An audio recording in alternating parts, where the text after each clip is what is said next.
Buenos días, maestra y grupo 502. El día de hoy les vamos a presentar el tema 30, titulado La contaminación de la atmósfera en la Tierra. Nosotros somos el equipo 2, el cual está conformado por Arenas Hernández José Augusto, García Hernández Darío Eugenio y Quintero Díaz Alejandro. Antes de comenzar, me gustaría aclarar que para abordar cada tema se realizaron preguntas como guía y en base a ellas se explicará la información. Este es el índice. Los objetivos de aprendizaje de este tema son comprender las principales fuentes de contaminación de la atmósfera, conocer cuáles son los métodos y cómo se mide la contaminación en la atmósfera, contribuir con hábitos que promuevan la reducción de las fuentes de contaminación, tomar conciencia de la contaminación atmosférica que producimos los seres humanos, conocer el daño a los seres vivos producidos por la contaminación atmosférica. Antes de empezar con el tema, aclararé qué es la atmósfera y cómo se formó. La atmósfera es la capa de gases que rodean un cuerpo celeste, como la Tierra, y que es atraída hacia este por la fuerza de gravedad. Estos gases protegen de la radiación solar ultravioleta, controlan la temperatura y evitan el ingreso de meteoritos. Sin embargo, la atmósfera de la Tierra no siempre fue como la conocemos hoy en día. Su formación necesitó de un proceso que duró millones de años y pasó por diversas fases. Primero tenemos la atmósfera inicial. Estaba compuesta por hidrógeno y helio, gases componentes de la nube primordial a partir de la cual se formó el sistema solar. Después, el planeta fue bombardeado por una gran cantidad de meteoritos, lo que resultaría en una gran actividad tectónica y volcánica sin precedentes. Continuamos con la atmósfera secundaria. Los gases liberados de esta actividad formaron la llamada atmósfera secundaria, que contiene dióxido de carbono, vapor de agua, nitrógeno y gases sulfurosos. Afortunadamente, las cosas se calmaron y conforme la atmósfera comenzó a condensarse, sobrevino algo que conocemos muy bien como la lluvia. Atmósfera terciaria. Se piensa que debido a estas lluvias constantes se formaron los océanos, inicialmente ricos en ácido carbónico. Con el tiempo, este ácido se acabó precipitando, dando lugar a rocas carbonatadas, de manera que el dióxido de carbono fue progresivamente desapareciendo de la atmósfera para sedimentarse en las profundidades marinas. En la atmósfera actual, fue la propia vida la que cambió la atmósfera. Hace aproximadamente 3.500 millones de años aparecieron las bacterias fotosintéticas, las cuales comenzaron a liberar oxígeno. Lo anterior facilitó el desarrollo de la vida marina y una vez la atmósfera obtuvo oxígeno suficiente, apareció la cuarta etapa, la evolución de los grandes organismos como los animales capaces de respirar aire. A continuación, mi compañero Darío explicará qué gases componen la atmósfera. La atmósfera está compuesta por varios gases que se reparten en ella y no todos se presentan en la misma cantidad. Los gases son el nitrógeno. El nitrógeno es el gas más abundante de la atmósfera, estando en el 78.08% de esta. Es un gas diatómico, muy importante para los procesos vitales. Sin el nitrógeno, las plantas no podrían mantener su estructura. El oxígeno es el segundo gas más abundante de la atmósfera, siendo de un 20.95% de esta. Es un gas diatómico, cuya importancia para la vida ya la conocemos todos. El oxígeno interviene en la respiración y nos ayuda a metabolizar los alimentos para extraer la energía que necesitamos para vivir. La presencia del oxígeno en nuestra atmósfera es la gran diferencia entre la atmósfera de la Tierra y las atmósferas de otros planetas. El argón es un gas monoatómico que pertenece a la familia de los gases nobles. Es químicamente inerte y no produce ningún problema para la salud humana en las proporciones en las que se encuentra en la atmósfera. En 1892, Rayleigh descubrió que el nitrógeno atmosférico tenía una densidad mayor que el nitrógeno puro, obtenido en un laboratorio. 2 años más tarde, Rayleigh y Ramsay demostraron que la diferencia se debía a la presencia de un segundo gas poco reactivo más pesado que el nitrógeno, anunciando así el descubrimiento del argón. Dióxido de carbono. El dióxido de carbono es un gas que forma parte de importantes procesos de los seres vivos. En la respiración expulsamos el dióxido de carbono producido en las reacciones de combustión de sustancias orgánicas que tienen lugar en nuestro cuerpo. Las plantas absorben el dióxido de carbono y expulsan oxígeno a la atmósfera a través de un proceso llamado fotosíntesis. Este gas tiene la propiedad de absorber la energía calorífica desprendida por la superficie terrestre y también refuerza la acción del vapor de agua en la absorción de los rayos infrarrojos, por lo que su desaparición provocaría un grave descenso de la temperatura y su aumento ocasiona un calentamiento de la atmósfera, que daría lugar a importantes cambios en el clima. Este proceso de retención de calor procedente de la superficie terrestre se conoce como efecto invernadero y por ello el dióxido de carbono se conoce también como gas invernadero. Otros gases que se encuentran en la atmósfera, pero ya en proporción muy reducida, son el neón, el helio, el metano, el criptón, el hidrógeno y el ozono. El ozono, a pesar de su escasa presencia sobre la atmósfera, es indispensable para la vida en la Tierra, por su capacidad de absorción de la radiación ultravioleta del Sol. Para empezar con el tema, yo explicaré qué son los contaminantes atmosféricos. Pero primero hay que definir qué es contaminación. Bueno, esto es cuando en un entorno dado ingresan elementos o sustancias que normalmente no deberían estar ahí y que afectan su equilibrio natural. Por lo tanto, los contaminantes atmosféricos son aquellas materias o formas de energía que no están de manera natural en la atmósfera o que sí están presentes pero en concentraciones diferentes, principalmente los gases. Estos definen a la contaminación atmosférica. Por ejemplo, el dióxido de carbono está presente de manera natural en la atmósfera, desempeñando un papel fundamental como gas de efecto invernadero. Sin embargo, si su concentración aumenta, crecen también las consecuencias del efecto. Ahora, ¿cuáles son los contaminantes atmosféricos y cómo se producen? Los contaminantes atmosféricos están divididos por contaminantes primarios y secundarios. Los primarios son los que emiten directamente desde una fuente, que pueden ser natural, erupciones volcánicas, incendios, etc. O de origen antropogénico, monóxido de carbono procedente de los vehículos. Por ejemplo, las fuentes principales de donde se producen contaminantes primarios son incendios, ganado, erosión, plantas, transporte, vehículos de combustión interna, centrales termoeléctricas, chimeneas, incineradores, industria cementera, industria siderúrgica. Los contaminantes que suelen producir estas actividades son el dióxido de azufre, los óxidos de nitrógeno y el amoníaco. El dióxido de azufre llega a la atmósfera principalmente como consecuencia de actividades humanas tales como la quema de carbono o petróleo. Las fuentes naturales como los volcanes también aportan un porcentaje notable. Su principal peligro es su posterior transformación en ácido sulfúrico, causante de la lluvia ácida. Los óxidos de nitrógeno, denominación bajo la que se engloban el óxido nítrico y el dióxido de nitrógeno. Su principal fuente son los vehículos motorizados, aunque los incendios y volcanes también emiten compuestos de nitrógeno a la atmósfera. Es uno de los principales causantes del smog, dando lugar igualmente a la lluvia ácida cuando se transforma en ácido nítrico.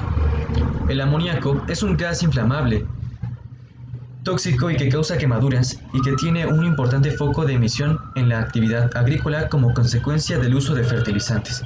Es además, y como puede observarse en la web de la Agencia Europea de Medio Ambiente, el único contaminante cuya generación se mantiene estable. En cambio, los contaminantes secundarios no se emiten de forma directa. Su origen está en las interacciones que experimentan entre sí las emisiones primarias en la atmósfera. Partículas en suspensión, constituidas por polvo, polen, cenizas, partículas metálicas, entre otras. Su peligrosidad depende en gran medida de su tamaño, ya que las partículas más pequeñas pueden llegar a disolverse en la sangre. Puede ser, por tanto, el vehículo de entrada en el cuerpo humano de numerosas sustancias perjudiciales. El ozono troposférico, aquel que se halla cerca de la superficie en la troposfera, se produce cuando los óxidos de nitrógeno y los compuestos orgánicos volátiles de fuentes como la quema de combustible reacciona mediante procesos fotoquímicos a la luz del sol. También tenemos los compuestos orgánicos volátiles, formados por hidrocarburos en estado gaseoso a la temperatura ambiente. Son sustancias que dan lugar a oxidantes fotoquímicos como el ozono. Metales pesados representan una alta peligrosidad por su poder acumulativo y su ausencia de degradación en la naturaleza, como es el caso del plomo y el mercurio. Se originan principalmente en las instalaciones de combustión, producción de cemento o vidrio o instalaciones de incineración de residuos. Para determinar el grado de contaminación de la atmósfera o el aire, se utilizan distintos dispositivos y unidades de medida, de acuerdo al país que se encuentren y los contaminantes que se miden. En el caso de México, el encargado de realizar la medición de los contaminantes es el Sistema de Monitoreo Atmosférico, CIMAT en sus siglas. Su objeto es generar información para evaluar el cumplimiento de las normas oficiales mexicanas, NOM, de salud ambiental en la Ciudad de México y en la zona conurbada. El sistema de monitoreo atmosférico se encarga de evaluar el estado de la calidad del aire con respecto a la concentración de los contaminantes, cuantificar los niveles de exposición de la población a la contaminación del aire ambiente, informar y prevenir a la población sobre los niveles de contaminación y sus posibles riesgos, proporcionar información inmediata para la activación o desactivación de las alertas o procedimientos de emergencia derivados de una concentración de contaminantes asociada a actividades humanas y o fuentes naturales que puede representar un riesgo para la salud o el medio ambiente.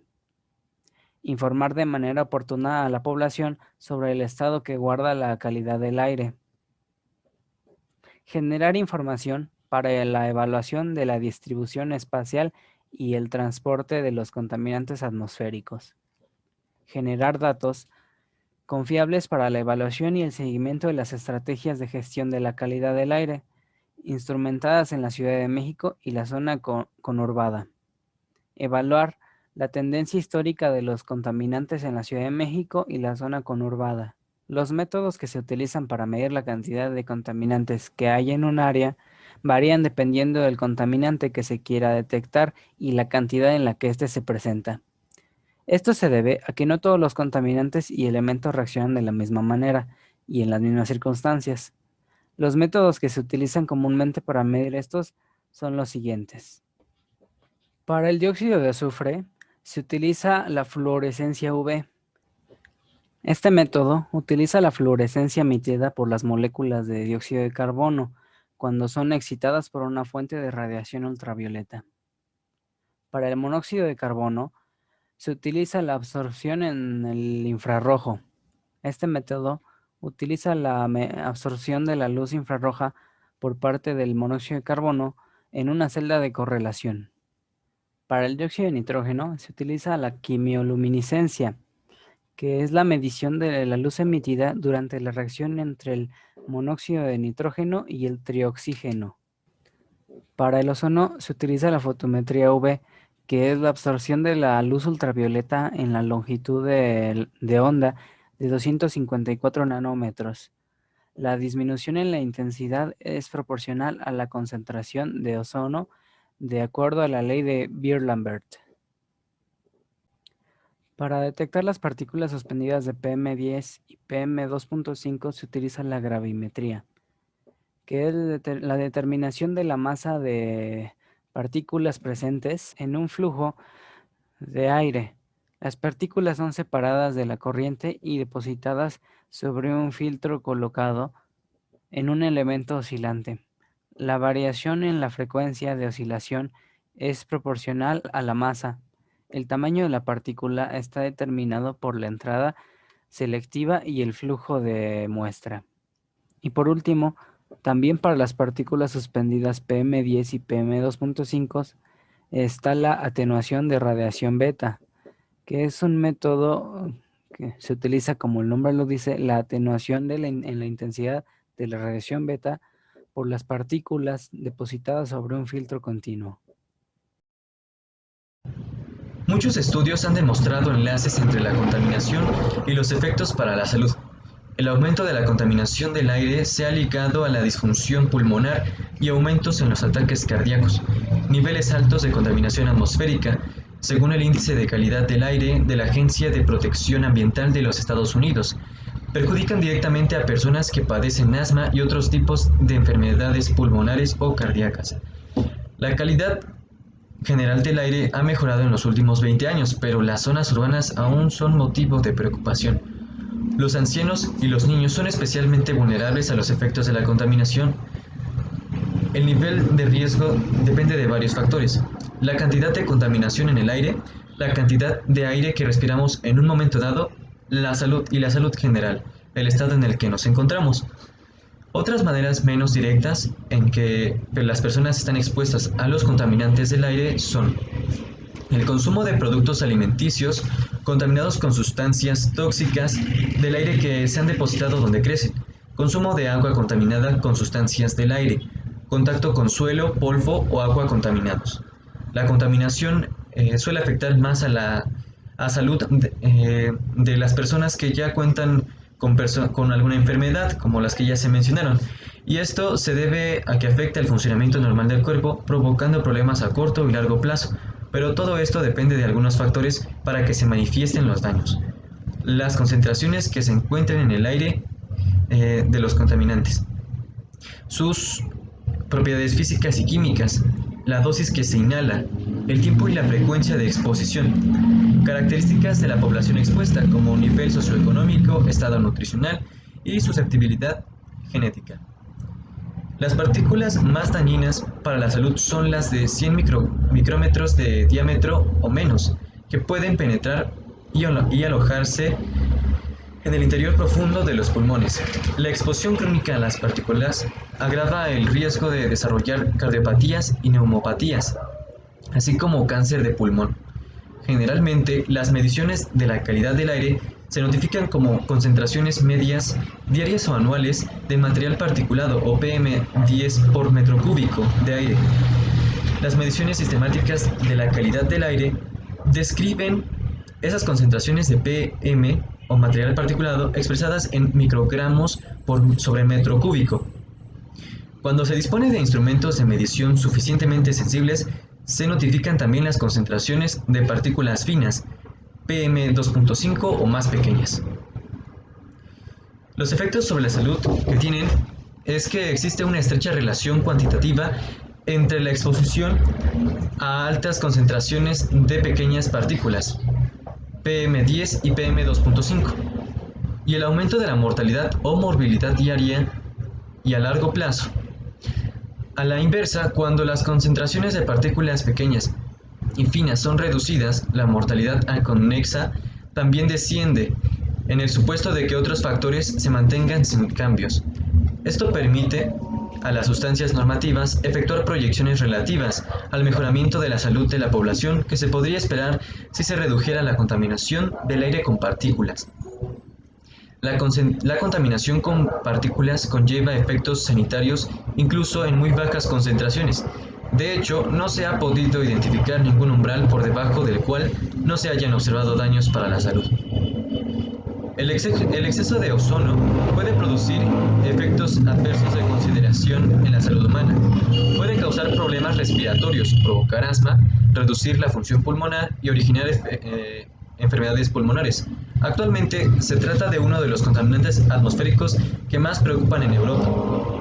Diversos estudios europeos han revelado que la mortalidad diaria y mortalidad por cardiopatías aumentan un 0.3% y un 0.4% respectivamente, con un aumento de 10 microgramos por metro cúbico en la concentración sobre metro cúbico en la concentración de ozono. El dióxido de nitrógeno, como contaminante atmosférico, puede correlacionarse con varias actividades.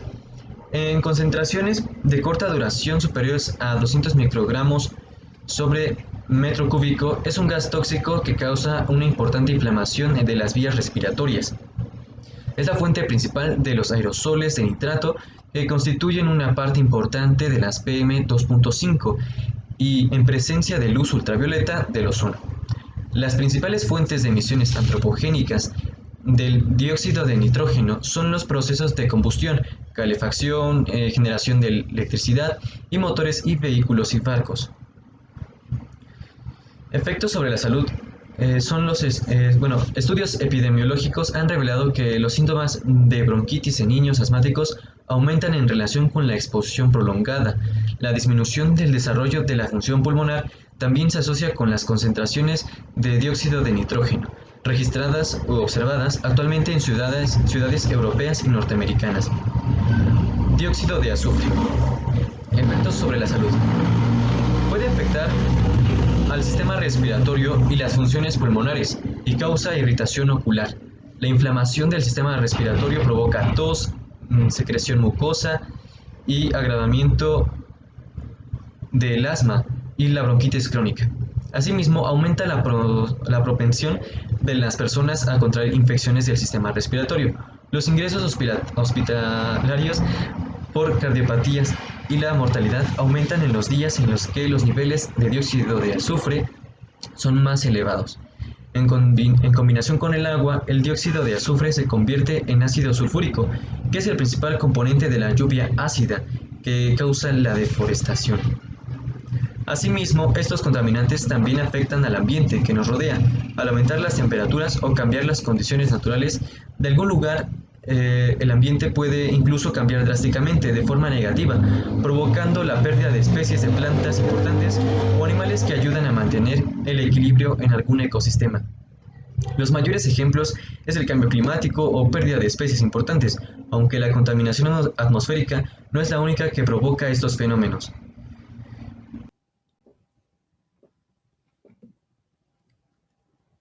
La química y la contaminación atmosférica tienen una gran relación, ya que para poder saber de qué está constituida la atmósfera, en primer lugar se tiene que identificar los elementos que la conforman, mencionados anteriormente.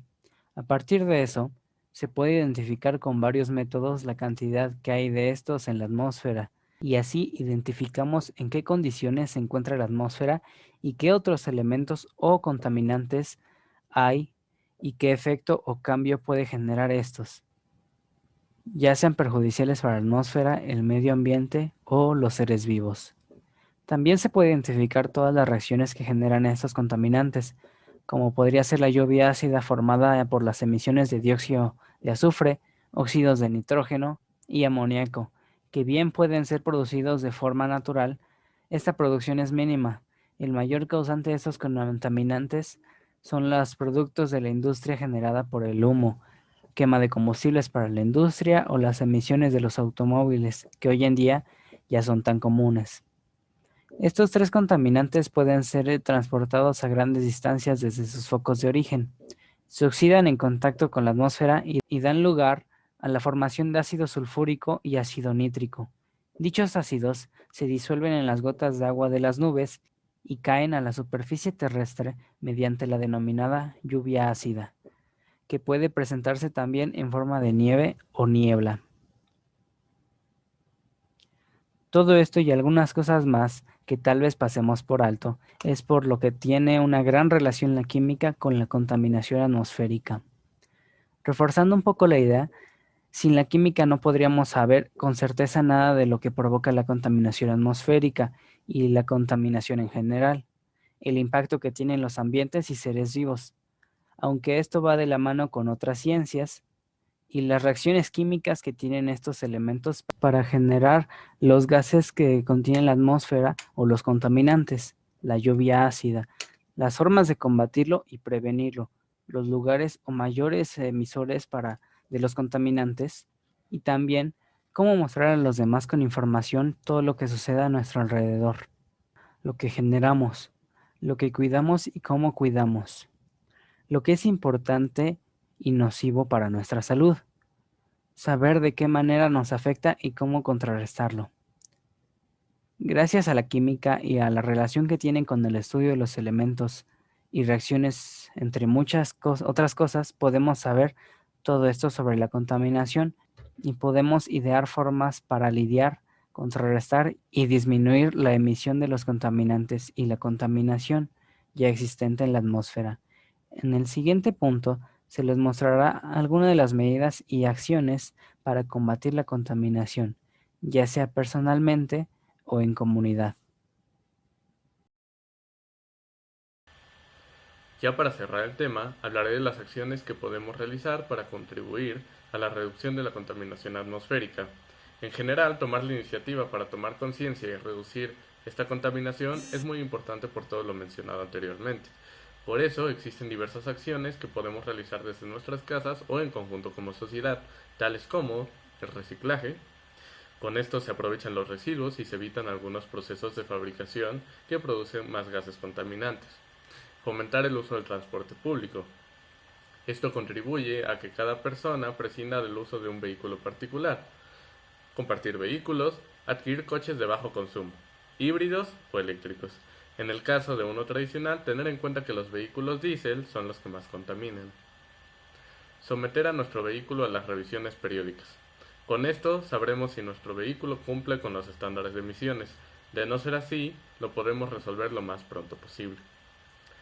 Caminar o ir en bicicleta en trayectos cortos y medianos, con lo que reduciremos el uso de otros medios de transporte. En caso de utilizar sprays, usar aquellos envases que emitan pocos gases nocivos de efecto invernadero. Muchos de estos poseen una certificación. Cuidar de las zonas verdes de las ciudades y contribuir a que cada vez haya más. Medidas para reducir la contaminación atmosférica desde casa. Reducir la contaminación atmosférica es tarea de todos y en nuestra mano también está tomar muchas medidas para conseguirlo. Así como por los mismos medios evitar producir más contaminación del aire. Algunas de estas medidas también nos sirven para reducir y evitar la contaminación del aire en casa. Beneficiosos sobre todo en ambientes con niños, personas mayores o personas con alguna patología. Algunas de estas medidas son usar bombillas de bajo consumo o bombillas LED, ya que son las más eficientes en el uso de la energía y por tanto su producción y su uso son menos contaminantes que las de las bombillas tradicionales. Además conseguirás ahorrar algo de dinero. No derrochar agua. Algunas medidas para ahorrar agua en casa son ducharse en lugar de bañarse, usar grifos que economicen el agua o sistemas de doble descarga en las cisternas, que consiguen un ahorro del agua, con lo cual también afectan la reducción de un gasto energético y por tanto en la contaminación de la atmósfera general. Intentar usar productos sostenibles como hortalizas y verduras ecológicas, pues reduce mucho la contaminación en su producción y en su transporte, y son alimentos mucho más saludables. Evitar el uso de vajillas o cubiertos de plástico o de materiales no biodegradables. Ventilar la casa a diario evitando el uso de un aire acondicionado. Tener plantas en el interior.